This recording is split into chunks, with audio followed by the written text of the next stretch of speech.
don't want to be caught. Hello, and welcome to Facebook Live. Thank you for joining us wherever you are in the world, especially if you're watching the replay on the Facebook Live. Thank you for joining us. My name's Craig from the website mansioningles.com, and with me is Lynne. Hello, Lynne from putitlikethis.com. How are you? I'm fine today. I'm fine. I got my voice back this week. Good. So that's good. You sound wonderful. You sound very less good. Sexy.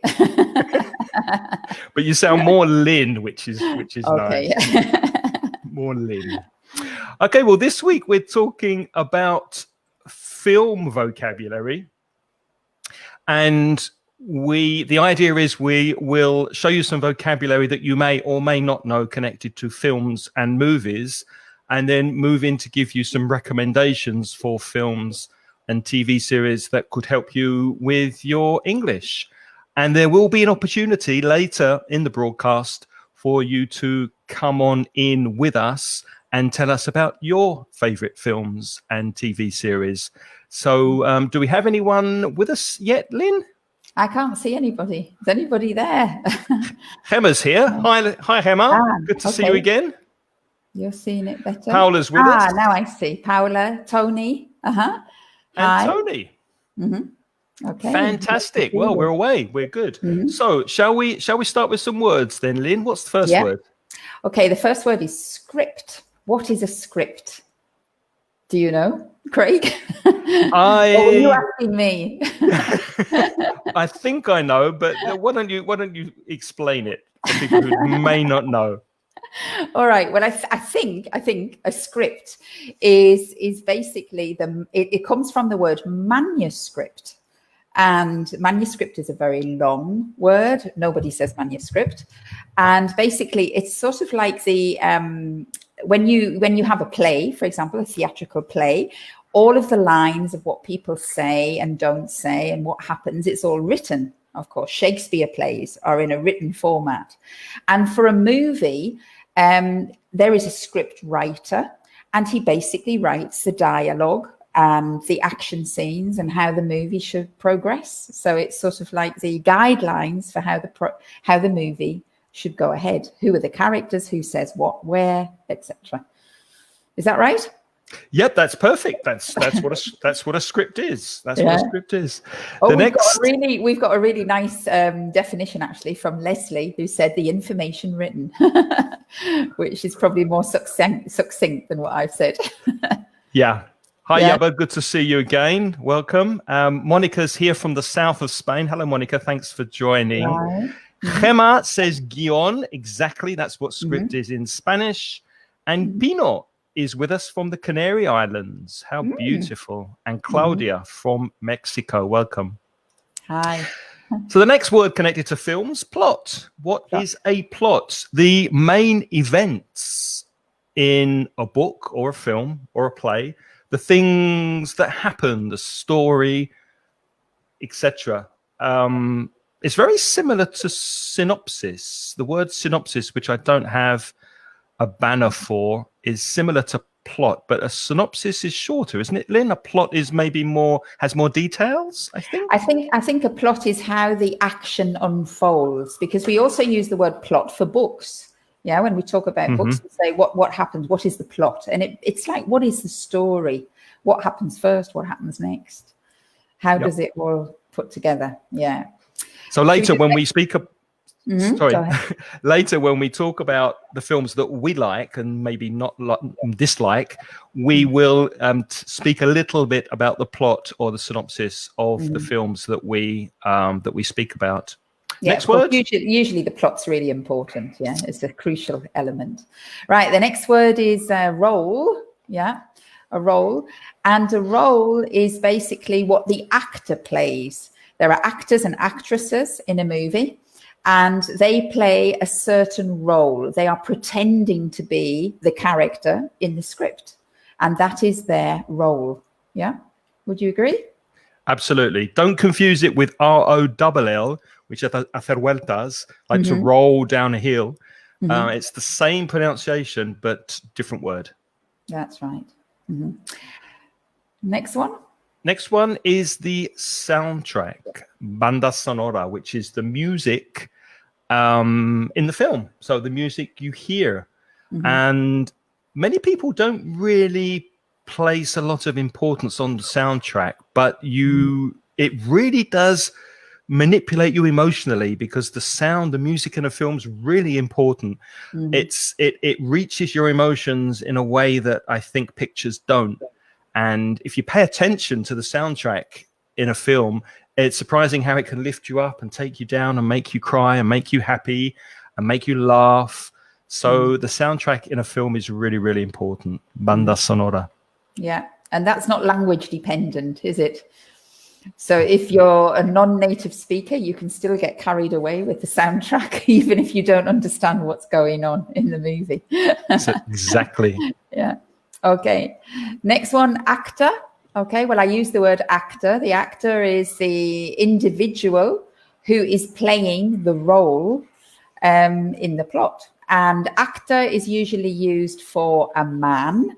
And then there is another word, which is actress, which used to be the word for the woman playing the role. But I think generally when we talk about them all together, it gets a bit heavy when we keep saying actors and actresses. So we just I wanted to ask you about that, because I can remember years ago we used those words more. Waiter, waitress. Yes, of course. Steward, stewardess, actor, actress. These days, maybe it's because of sexual equality. I'm not sure. But actresses, female actors, use the word actor all the time now. Yes. So it's interesting the way the language is changing. Fashion, isn't it? It's going out of fashion, I think. Anita is saying, excuse me, I don't know, can we speak? Great. Well, yes, you will have an opportunity to speak, Anita. We want to show you some vocabulary first, and then we're going to speak about some films that we like. And then you can come in and speak with us. We'll give you the link a bit later. And then you can tell us the films that you like. And hopefully you will use the vocabulary or some of the vocabulary that we're showing you now. So probably in about 15 minutes, Anita, we'll ask you to come in and say hi and say hello. Okay. Special effects, which is, I think, self-explanatory. Sometimes you see that written FX effects, SFX would represent special effects. And also CGI is very common these days with special effects. I'm going to put that in the chat box because I don't have a banner for it. CGI is computer generated imagery, which is where in science fiction films especially you see people with a green screen behind them and they have a special suit. And if you've seen the Planet of the Apes, for example, or the dinosaur films, then you can see people running and they've got these special things on the suit, and then they can superimpose effects on top of them with a computer to make it more exciting. So it's come a long way as well, the last 10, 15 years with CGI and special effects. It's really changed the way a lot of movies are made. And it's a very interesting area as well. Special effects. Okay, the next one is stuntman or stunt woman. Now here we do make a difference. So you can't call everybody stunt men if they're you wouldn't say stunt person, would you? I don't know. No, stunt man, stunt woman. So we say a stunt man or a stunt woman. Now the stunt is whatever happens in the movie that is particularly dangerous. So for example, if you have a car chase in an action movie, or you have the James Bond movie where he jumps off the bridge or he jumps out of a plane or something like that. Now, those kind of scenes in the movie are often very dangerous for the actors or actresses. And so often they try to employ a person who is actually a kind of athlete, I would suppose, yeah, because I mean they're people who are sometimes they're gymnasts, or they're climbers, or I don't know, parachutists. Yeah, they're people who are specialists in doing those kind of things, and all they do is they disguise them through the effects of the movie, so that the real piece of action, the dangerous piece of action, is done by the stuntman or the stunt woman. And in the movie, in the final product, you think it's the actor or the actress, but it actually isn't. Except Tom Cruise. Oh, he does his own, does he? He's famous for doing his own stunts. All the Mission Impossible movies he's made, where he's like climbing up a skyscraper and hanging onto a helicopter. It's him. It's him. But that's very, very unusual. Yeah. I don't know how he gets insured to do the stunts that he does, but they're incredible. But usually there's a stunt person. I think I'm not an actress, but if I was an actress, I think that would be the fun bit.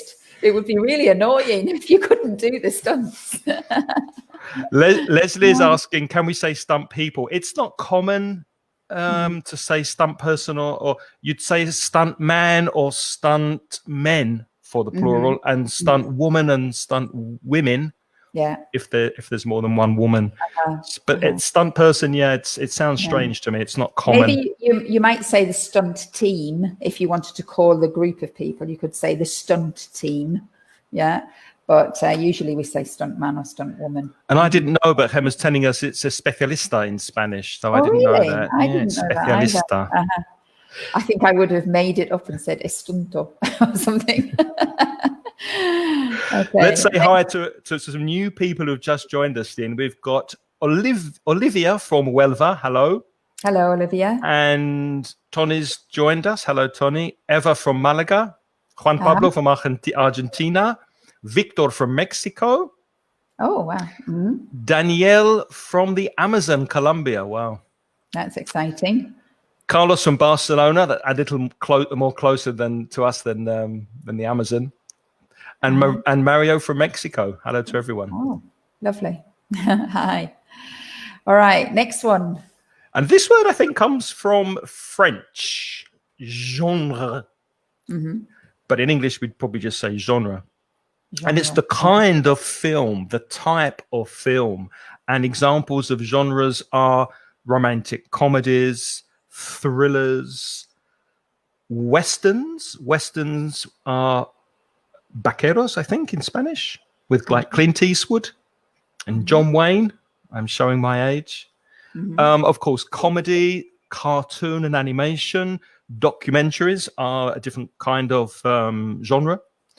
And be careful of horror movies. We say horror movies, not terror movies. You say películas de terror, but that translates in English to horror movies. Then there's costume dramas, period dramas. So those are all different genres of films. And we'll speak a little bit more about genres later.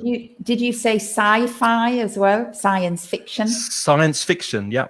And we usually call that for short sci-fi. No, sci-fi, we shorten it. Have you got a favourite genre, Lynne? Me? I think generally I tend towards action movies. Really? Yes. Me too. But you'll see from my favourite ones that I have a mix now. I'm looking forward to hearing about your favourite ones. Okay, and my word is cast. So cast. Can I stop you? Yeah. Interesting you pronounce it like that, because in the south of England we say cast. Cast. That's right. Did you hear the difference? How do you say it in the north? Cast. And in the south? Cast. Same as car.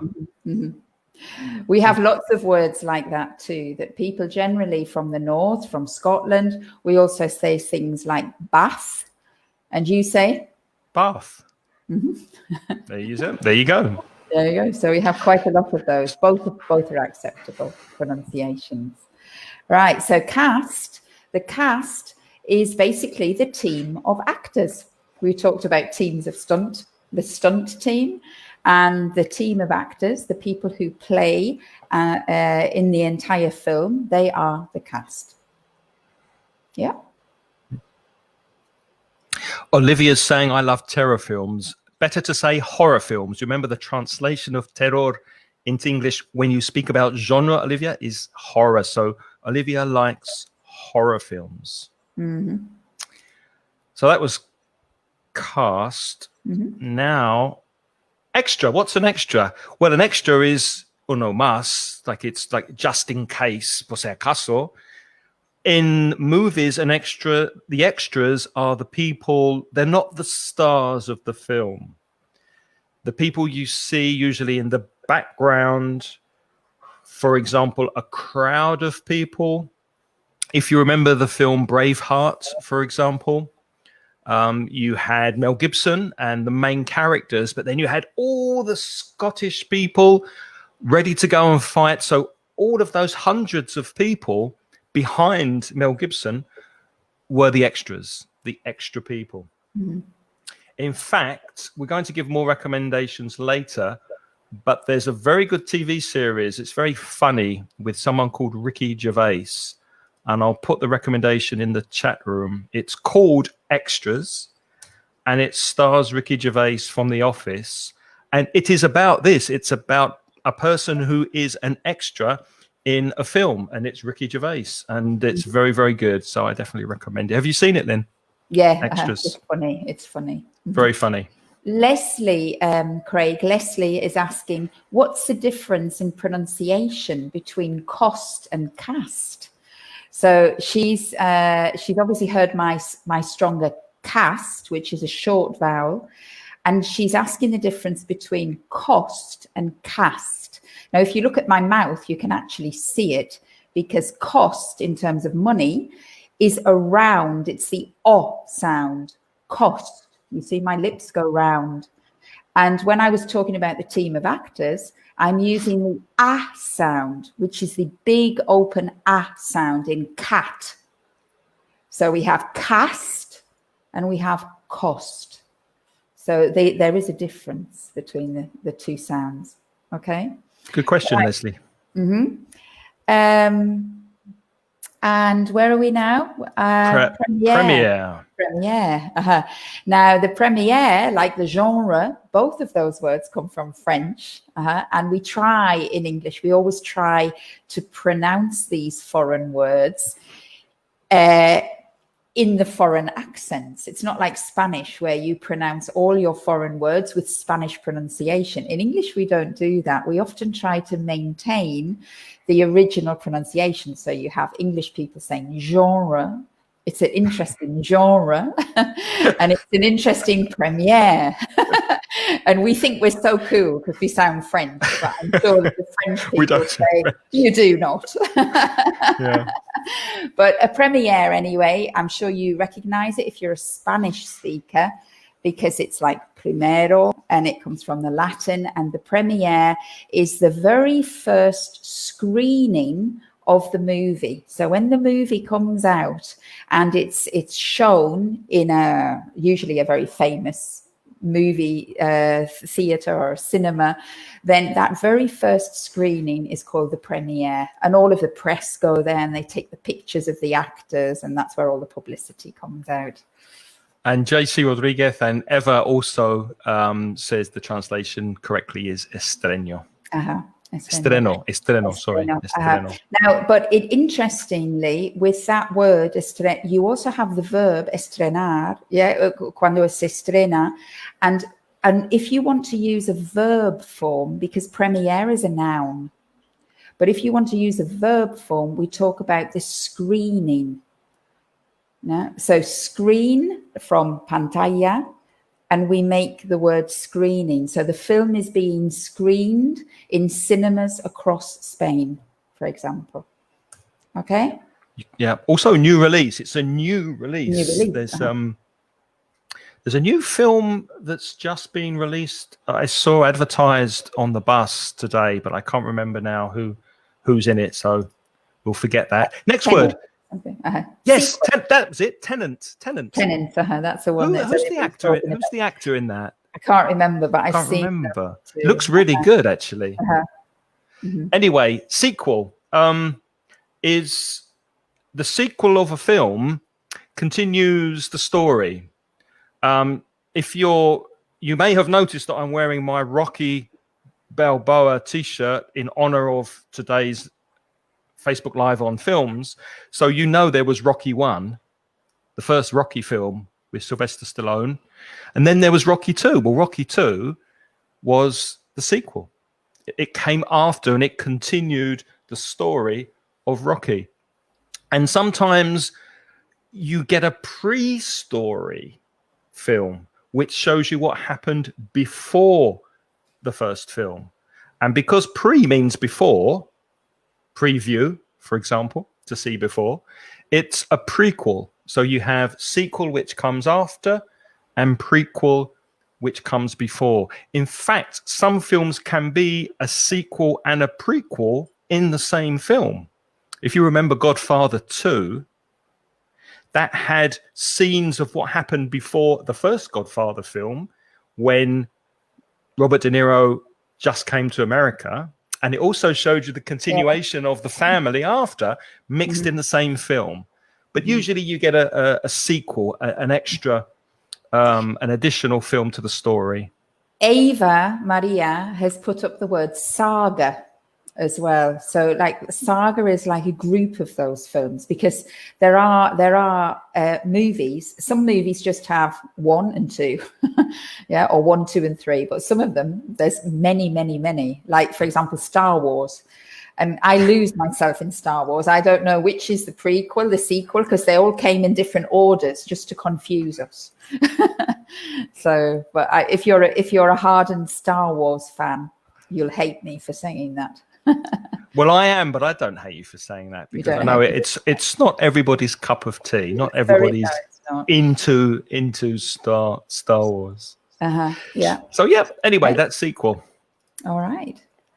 And the next one is sound effect. Yeah. Now we see, here's a little test. See if anybody can put in the chat box. Can you remember all the music that's associated to the film? The word that we had right at the beginning. Let's see if anybody's fast before I explain to you what sound effect is. What we were talking about for all of the music that makes you emotional. Has anybody got it? Can you see, Craig? Can anybody remember the word? Not yet. In Spanish, it's banda sonora. In English, do you remember? We're testing you now. Were you paying attention? Were you listening? Were you watching? Soundtrack. Esther. Well done, Esther. Well done, Esther. Esther's on the ball. She's on the ball. She's listening. She's there with us. Okay. So the soundtrack is, of course, all of the group of the music. So the songs, they could be songs. It could just be instrumental music. But sometimes we have sound effects to reinforce the action. So, for example, if somebody is hiding, you might hear, I don't know if you can hear that, can you? You might hear the sound of footsteps on the stairs, and it's like bang, bang, bang, yeah? Or you might hear an explosion, or you might hear the ticking of the clock. And all of those little things are called sound effects. They're to try to reinforce the tension. Sometimes they're very useful because, for example, like the ticking of the clock is really important, I think, as a sound effect, because it shows you that the attention of the actor is on the time. And so you start feeling, like him, the sensation of time. But that comes not with speech. It doesn't come with anything visible. It simply comes with the sound. Alfred Hitchcock, in his movies, had loads and loads and loads of sound effects, didn't he? Can you remember? Yeah. And as Lynne said, these sound effects, they add to the effect of the movie. And I've just written a verb in the chat room that you may not have heard before. Enhance. To enhance, it's ampliar, it's to make the message stronger. And another thing that can do that can enhance a film and support what's happening are the props. So, for example, anything can be a prop. I've got a glass here. If this glass is in the movie, the glass is a prop. This microphone could be a prop. Anything that enhances and adds to the feeling of the scene is a prop. Although interestingly, when I was searching around today, it's a lot more common to use props in the meaning of giving respect and recognition for something. Have you heard that used, Lynn? Oh, never. No, never. It actually, well, there's an American expression that's kudos. If you give kudos to people, then you're giving them, that's KUDOS. That's in the chat box as well. That's giving them recognition and respect. And I think it, according to what I was reading, it comes from proper respect and recognition. The word props is a shortened version of it. Wow. So if you give someone props, you're giving them recognition for an achievement, something they've done. And that was an interesting use of the same word. Yeah, that's new for me. I'd never heard of that one before. And sorry, I'm just going to go back to the chat box as well, because J.C. Rodriguez is asking, what about the score? What is the score? Yeah, what about the so-called score? Now, that's also to do with music, but and the score, I think, is actually the musical written form of the music, isn't it? The score, it's a sheet where you have your 5 lines and then you have the notes written on them. That's what we call is the score. Yeah.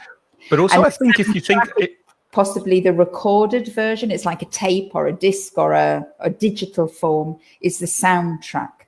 But the written manuscript of the music is the score. Would you agree? No, I agree with that. But I also think, to add to that, I think it's if you've seen Out of Africa, for example, there was special music written for that film that continues the theme of the same tune and the same music all the way through the film. Yeah, and it changes a little, but it's basically the same score. It's basically the same music. So when you write a piece of music, especially for a film, and it kind of gives the film character. Also identify that with score, even though the score maybe changes during the film. Star Wars is another example. So Star Wars music is famous, and it appears in some form in every Star Wars film, and it's a very similar score. Okay, great. All right. Okay. Did you add the other one or not? I had 2 more words: unforgettable line and an unforgettable scene. Did you get that one? Yes. Yeah, wonderful. Okay. Often when we're talking about movies, people talk about the unforgettable line or the unforgettable scene in the movie. And that can be useful for you if you're describing a movie to people or you're writing a review. And obviously the line is the piece of dialogue that really has stuck in your mind. And the scene is, of course, the scene of action that has stuck in your mind. When I tell you about my movies, I've got lots of unforgettable lines and unforgettable scenes. Well, let's do that now then, because we've spoken about some vocabulary. We want to hear from you. So we'd like you to join us and come in. Now, this is the link you need to put in your browser. It works good on Google Chrome. It works good on Firefox as well, if you're using the Firefox browser. So if you just write that into your browser, you can come in and tell us about your films. And I will also put this link in the chat room, in the chat box, so you can copy and paste it from there. And while we're waiting for someone to come say hello and tell us about their favorite film, we'll tell you about ours. I'm looking at your number 1 here, Lynn. Which is a surprise to me. I'm surprised. I know, it's not an action movie, really. No, it's not really. It's not exactly Sylvester Stallone, is it? Well, actually, we have to teach another word. We have to teach the word film buff. Do you know what a film buff is? This is important before I tell you my movie. Okay, I'll put that word in the chat room. Have we got that one? A film buff. A film buff. What's a film buff? Well, a film buff is somebody who is like a connoisseur of movies. You know, you have people who know wine, they know everything about wine, and they're a connoisseur. And there are people who are really interested in cinema and they know everything about cinema. I'm very envious of those people because I'm not one of those. So when you asked me, Craig, to choose my 3 all-time best movies, and when I thought a lot about them and I remembered them, and it gave me so much pleasure to remember my 3 movies.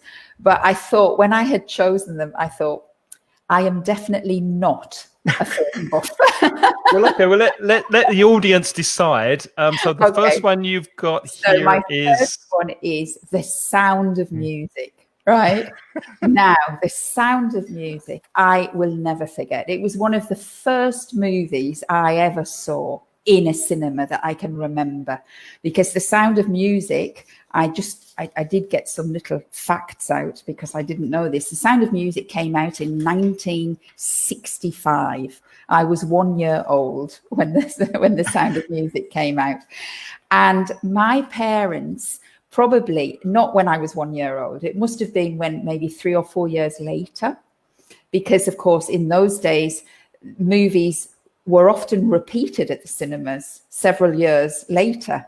It's not like now they come in the movies and then the cinema and then they never appear again in the cinema. They come on television or Netflix or Amazon. But in those times, the cinemas often repeated the movies. And I remember going on a big excursion to a bigger city than where I lived. I grew up in a smaller town, and we went to Newcastle, which was the big lights, the big city. And we went The Lights of Newcastle. The Lights of Newcastle. And we went to the cinema and we watched The Sound of Music. And it must have been 1970 or 1971 or something like this. Now, The Sound of Music, if people don't know this movie, it stars Julie Andrews and Christopher Plummer, and it's based on a true story of the Von Trapp family. And this was a family with 7 children, and they sang. And basically, the plot is very straightforward. So basically, it starts at the beginning. Julie Andrews plays a nun, a novice nun. She's not a nun yet, but she wants to become a nun. And she's called Maria. And then she's not a very good nun because she keeps doing crazy things. So the convent decides to send her to look after the 7 children of a retired naval captain who lives in a big mansion in Salzburg in Austria. And basically then she falls in love. And then there's a little bit of history in it too, because they actually have to escape the Nazis, and they escape over the Alps at the end of the movie. But the thing that impressed me most with this movie was, I mean, it's got a fantastic soundtrack because it's a musical. So the songs are just wonderful. Unforgettable line, which I've never forgotten, and I use it every time, is from a little song which says, what you have to do. I simply think of my favorite things, and then it doesn't seem so bad. So you see, this is my motto from life. And when I watched that movie, it was clear. I want to be a nun. I wanted to fall in love, and I wanted to have adventure and escape the Nazis. You know, so already at the age of 6, I was scarred for life. Do you know, I've never seen that film all the way through. I mean, I know the music, I know the songs, but I've never sat down and watched it all the way through. And if you're curious, the name of the film in Spanish is Sonrisas y Lágrimas, which very often the translation of films into Spanish, the words have nothing to do. It's not a direct translation, so it can be quite confusing. And I have to say, that movie, Craig, I have watched, I don't know how many times I've watched The Sound of Music. My children love it. And literally, we can repeat entire scenes from The Sound of Music. And we can sing all the songs, which my husband hates because we do it in the car. Very funny. Veronica said, well, Veronica's speaking about her favorite film in the chat room, but Veronica, it would be lovely if you came in and told us in English why you like it. So yeah, come in and tell us what films you like. My number one, my first film also has something in common with Lynne's because it has Nazis in it. I think that's the only thing it has in common. And it's a very, very old film, and it's one of the very few films that I like that's in black and white and really, really old. It was actually made in 1942. Wow. So a long time ago. And Humphrey Bogart is a star in it, and Ingrid Bergman, and another 2 or 3 very famous, very good actors and actresses are in it. And the synopsis of the plot is Humphrey Bogart is Rick, and he has a bar in Casablanca, which is under Nazi occupation during the Second World War.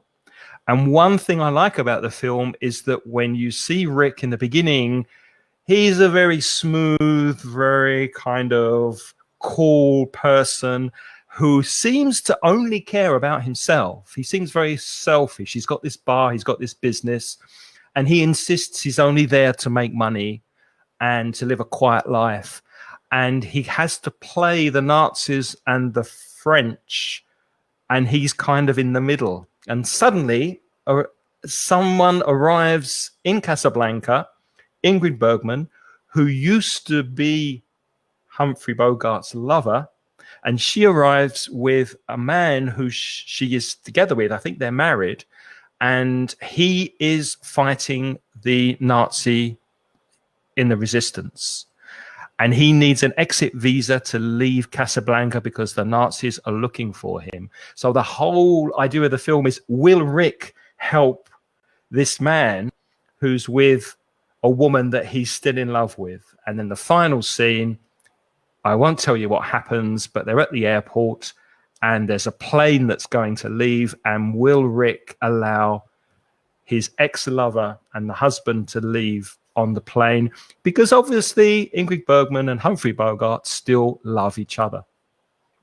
And I think it's a perfect film. I think it's a perfect film. And if you haven't seen it, as far as the English goes, it's an easy film to follow.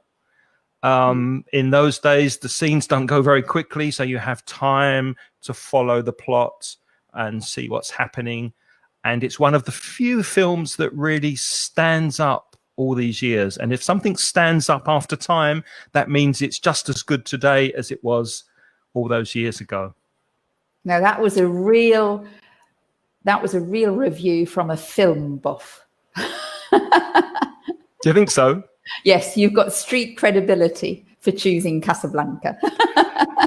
Esther, sorry, Lynne. Esther's trying to come in and speak with us, but it says, Esther, device is not connected, so it's not letting me bring you into the stream.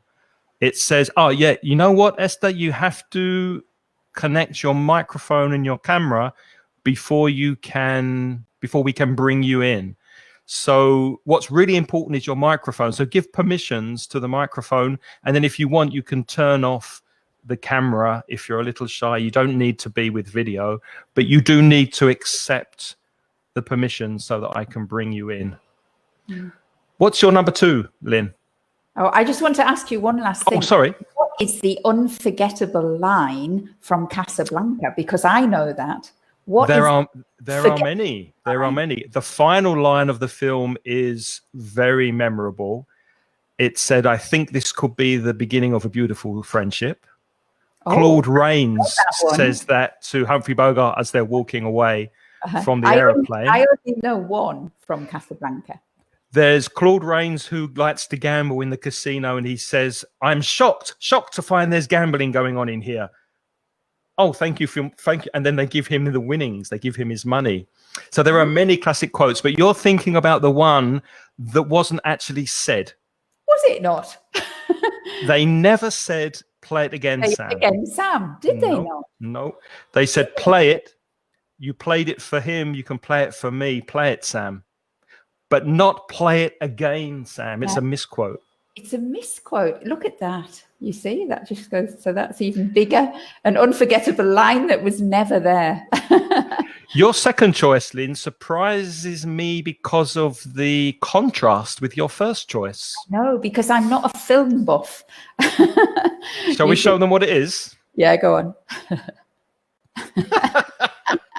There's a sequel there, 1 and 2. Terminator 1 and 2, because I can't decide which one I like the most. Yeah. Again, Terminator 1 and 2, action film, sci-fi. Yeah. Now, obviously, I wanted to be the nun. I wanted to fall in love. And then I wanted to, travel. And then when I actually got old enough, because I was only 6 then, and by this time, Terminator, I was, a young woman. I was like 20. And then it was clear I wanted to be Linda Hamilton, you see, because Terminator is a science fiction movie set in the future.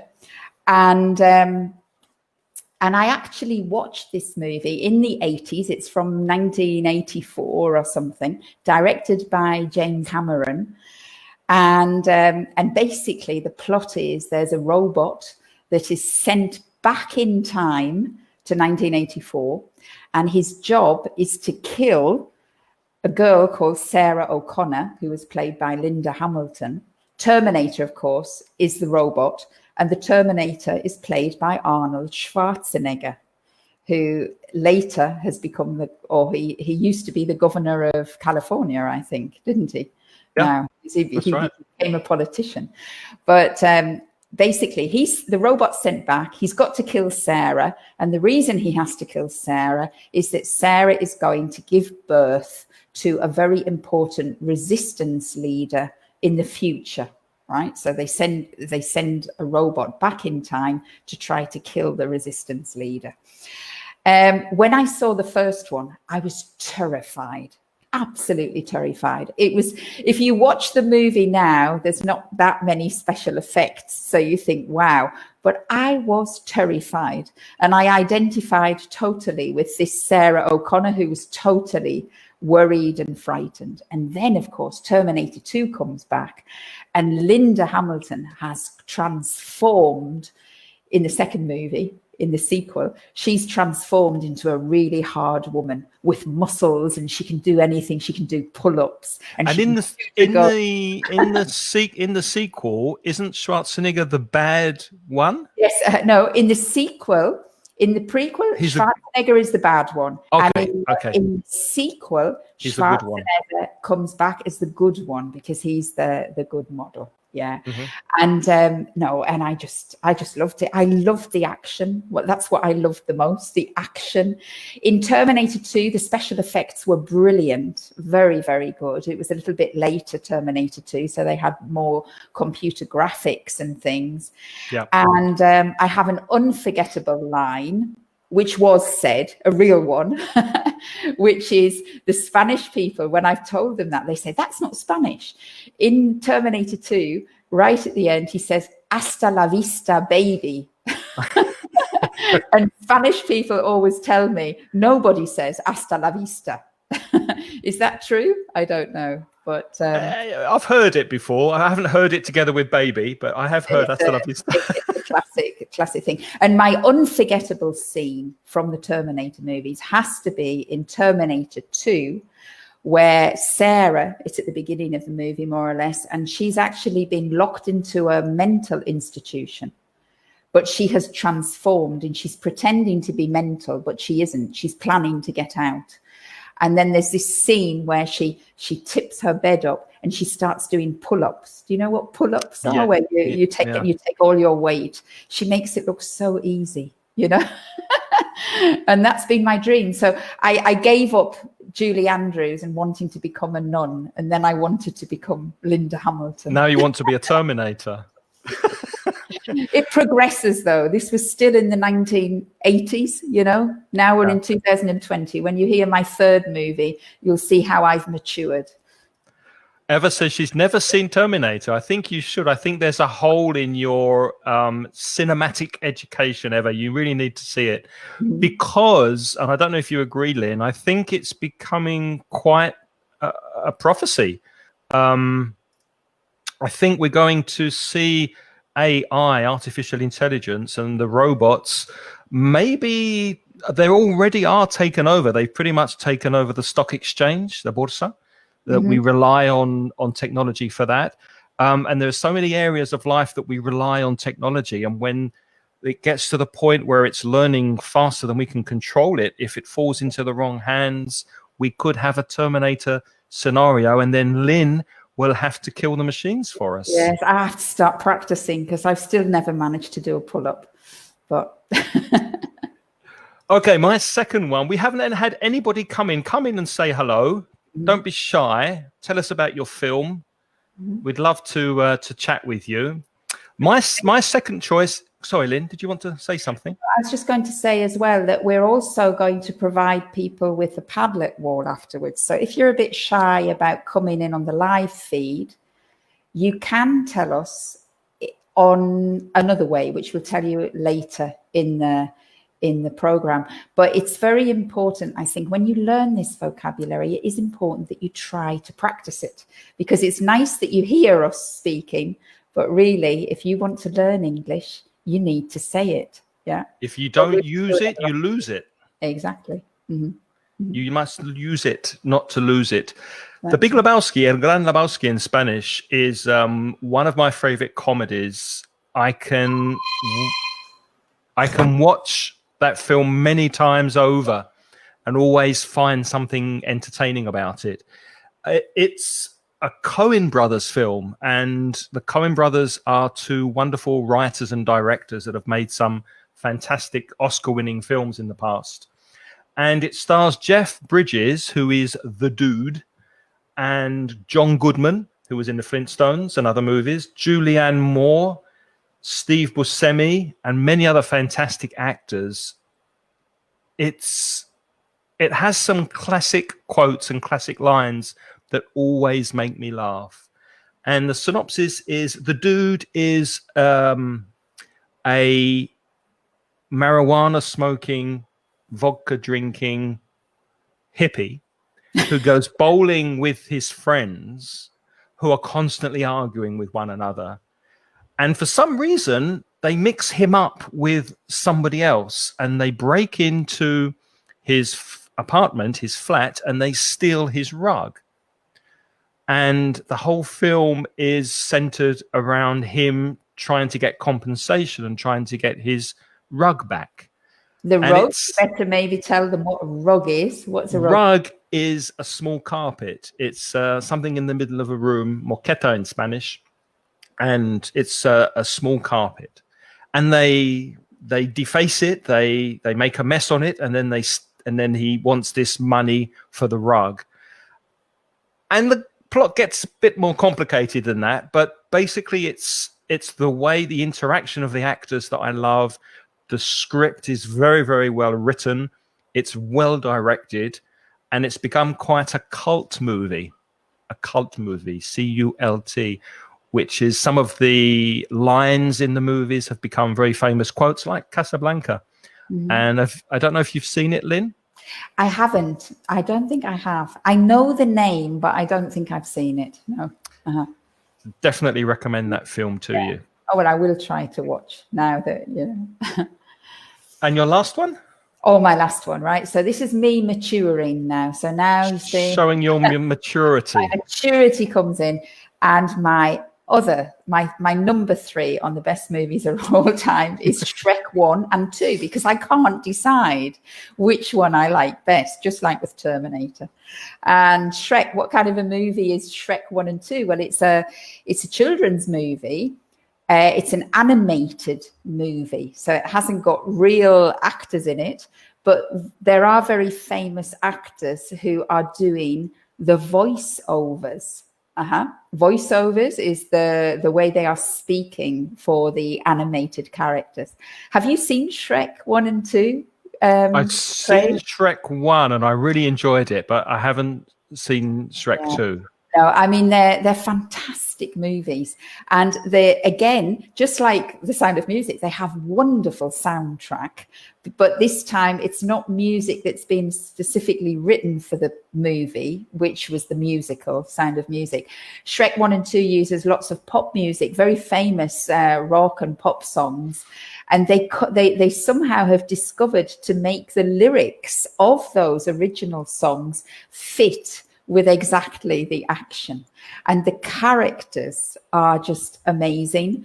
And although it's a children's movie, it's not really a children's movie. Children love it, but there's so much in the dialogue that appeals to adults that it's just really, really, really funny. And again, that's a movie that I've watched dozens and dozens of times. And again, in our family, we can repeat whole scenes from Shrek.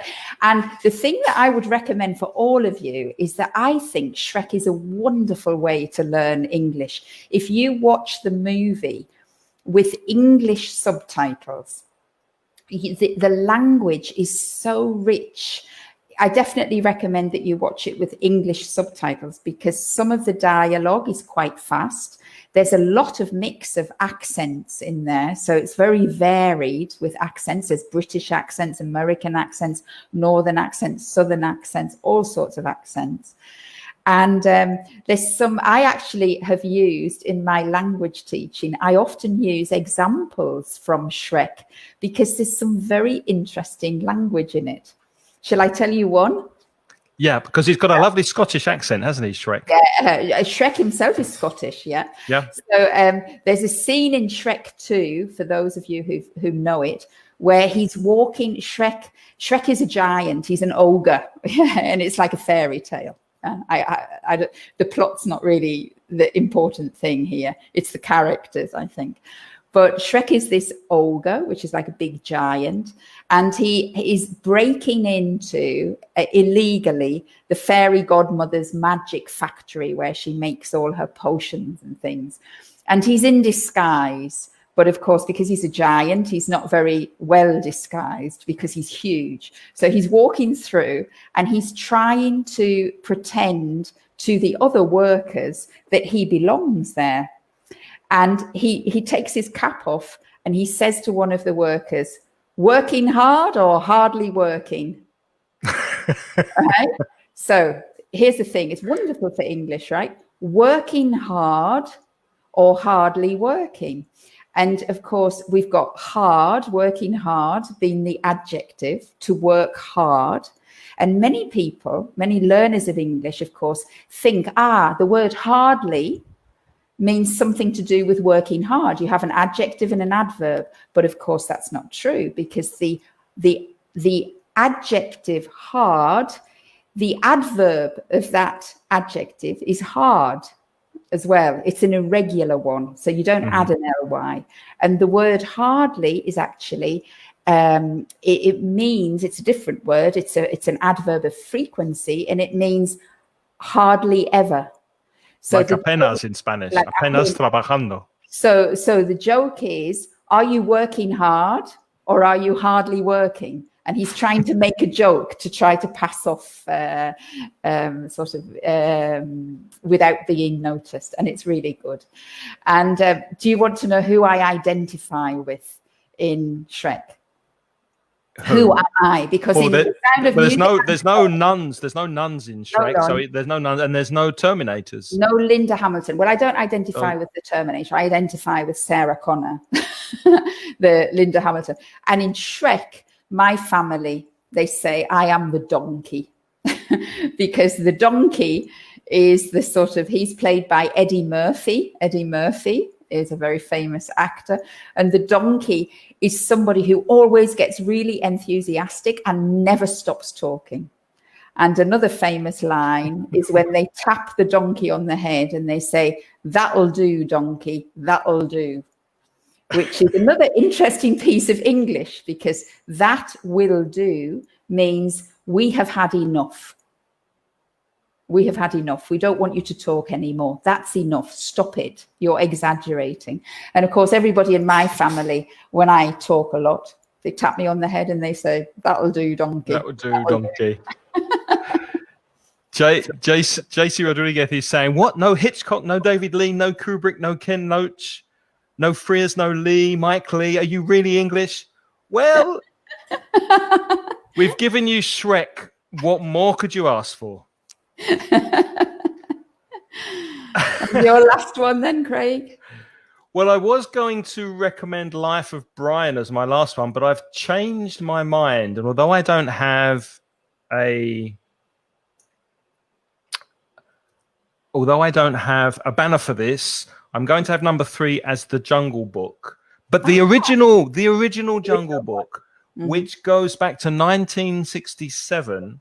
And the reason that's number 3 is that I pestered my parents. To pester is to keep on, please, please, please, mum, please, dad, to take me to the cinema to see that film 11 times. I saw it 11 times at the cinema. I love the music, the same with you and Shrek. I love Baloo the Bear was my idol, if you've seen the movie. And it's just a lovely story. It's Rudyard Kipling story of a boy who gets lost in the jungle and his adventures as he's trying to escape the tiger who wants to kill him, and all the friends that he makes on his journey in the jungle. And it's just a film that I think sometimes, as you were saying, Lynn, when you see a film when you're very young and you fall in love with it and the characters and the music, it stays with you all these years, and it brings you so much pleasure later to re-watch it, to watch it again. Eva is asking, do you mean the movie? So it's not animated, but the one you're talking about is animated. It's the animated. If you Google The Jungle Book 1967, the Disney version, Disney made the film, which is cartoon animation, but in the days when they used to draw the animation by hand and use paint, no computers. And it's just a lovely film. The music's fantastic. The characters are wonderful. The vultures at the end of the film have voices of the Beatles, which is quite interesting. Esther says The Bare Necessities. Yeah, The Bare Necessities of Life. Fantastic song. Let's go back and see, because nobody's come in to speak to us, which makes us really sad. But let's see what people are talking about. Zootopia, is that a film? Zootopia? I haven't heard of that. So no. Eva says Coco. That's Coco Chanel, isn't it? The film about Coco Chanel. Lorena's favorite's Rango. Have you heard of Rango? No. What's that about, Lorena? I haven't heard of that. Find some of these. Yabba likes The Illusionist. Oh, I've seen that one, I think. Is a good film. Yeah, me too. Yeah. That's a very good film. And somebody mentioned as well You Before Me, which is also a very good film too. Yeah. Los Miserables. Yes, Gemma. Los Miserables has a wonderful soundtrack.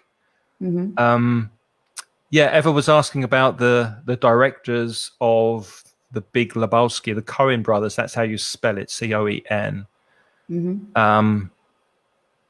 Yeah, I noticed that JC is a fan of The Dude. The Dude. Such a good film. I'm going to watch it this week. Gemma also likes The Gladiator. I like that film too. Yes, classic one too. That's great. Can we show Craig what we would propose if you want to practice it? Can you bring up the Padlet wall? Yes, sure. What Lynne's done, because when Lynne teaches, one of the tools that she uses with her students is Padlet. While I'm bringing this up, Lynne, could you explain what Padlet is and how it works? Well, it's very simple. It's just a place where you can post something, and you can post text, or you can post voice, or you can post video, and it's really easy. So what we thought was, we suspected maybe that some of you might be a little shy to come online in the class and try to do a little 1 or 2 minute review of the film that you really, really like. So what we're going to do is, you can see it now on the screen. This is the Padlet wall. And basically, there are some instructions here that you can see in the white, and it shows you how to use it. We're going to give you a website, and then you can just click on here if you want. You'll be able to open up the wall. It tells you how to use it. And you can see that Craig and I have actually created a little voice recording where we have given another little review of a movie. So, for example, these movies that you're recommending, like Zootopia or Moulin Rouge, just by coming in here, following the instructions here, it only takes 2 or 3 minutes. You can record with or without a video. It's really easy. You can record yourself telling us about your favorite movie. You're able to play it back as often as you want. And if you don't like it, you can scrap it and you can start again. And then when you're happy with it, you can post it up. And these things, you can read and listen to each other's posts. So we thought this might be an opportunity for you to practice the language with each other. We're not going to correct them or anything like that. It's just a forum so that you guys can talk to each other with the language that we've taught you today. Yeah. So that's one way that you can practice your English, because if you're here and you're watching us, we assume that you want to practice your English. So in your own time, you can look at the vocabulary we introduced at the beginning, think of your favorite film and tell us about the plot, the cast, the characters, give us a synopsis. That's the address to record your review and tell us what you think. And I will also put, if I can find it, that same link into the chat box. Just give me a second to locate it. Here it is.